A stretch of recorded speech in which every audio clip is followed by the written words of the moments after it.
I returned after 30 minutes and caught the HOA breaking in. Karen lost it when I fought back. My name is Alex Harper. I just moved into Willow Creek Estates, a cookie-cutter suburb where the houses gleamed like polished teeth and the lawns were mowed to military precision.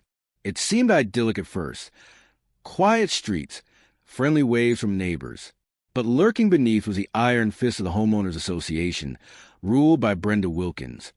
The self-appointed queen bee everyone whispered about as Karen behind her back. With her perfectly cold blonde bob and a clipboard always at the ready, she patrolled like a vulture, circling for any infraction.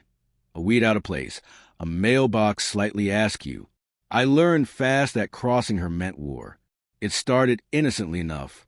I'd hung a vintage wind chime on my porch, a family heirloom from my grandmother, tinkling softly in the breeze. Brenda knocked on my door the next day, her smile as fake as her spray tan. "Mr. Harper, that chime violates Section 4.2 of the bylaws. No audible decorations. Remove it by tomorrow or face fines." I argued it was harmless, but she waved her rule book like a holy text.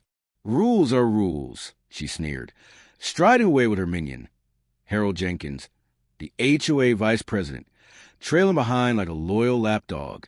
I complied, sort of. I took it down but stashed it inside, planning to rehang it higher up, out of sight. That afternoon, I stepped out for a quick errand, grabbing coffee from the corner shop, just 30 minutes tops. As I pulled back into my driveway, something fell off. My front door was ajar, the lock jimmied open with amateur scratches on the frame. Heart pounding, I crept closer, hearing muffled voices inside. Peeking through the window, I saw them, Brenda and Harold, rifling through my living room like bargain bin burglars. Brenda held my wind chime triumphantly, while Harold snapped photos on his phone. "See? He's hiding violations.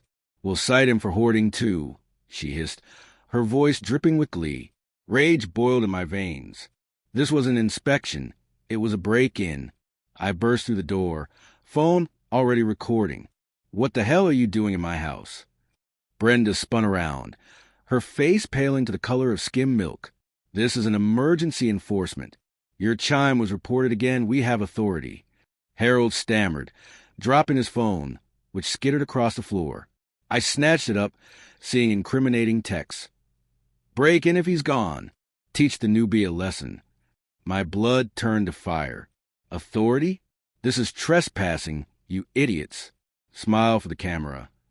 She lunged for my phone, but I sidestepped, dialing 911 with one hand. "Police? Yeah, I've got intruders in my home."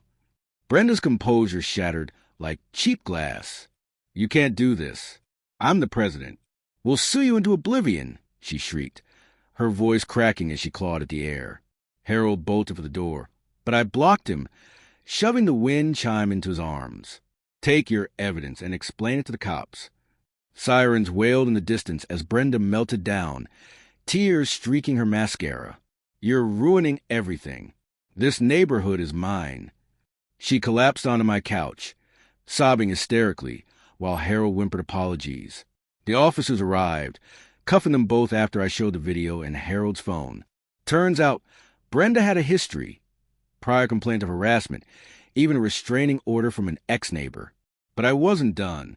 With the evidence, I rallied the neighborhood via group chat, exposing their texts and the HOA's shady fines funneled into Brenda's personal fund. A vote ousted her that week, and I became the new president, reforming the rules to something sane.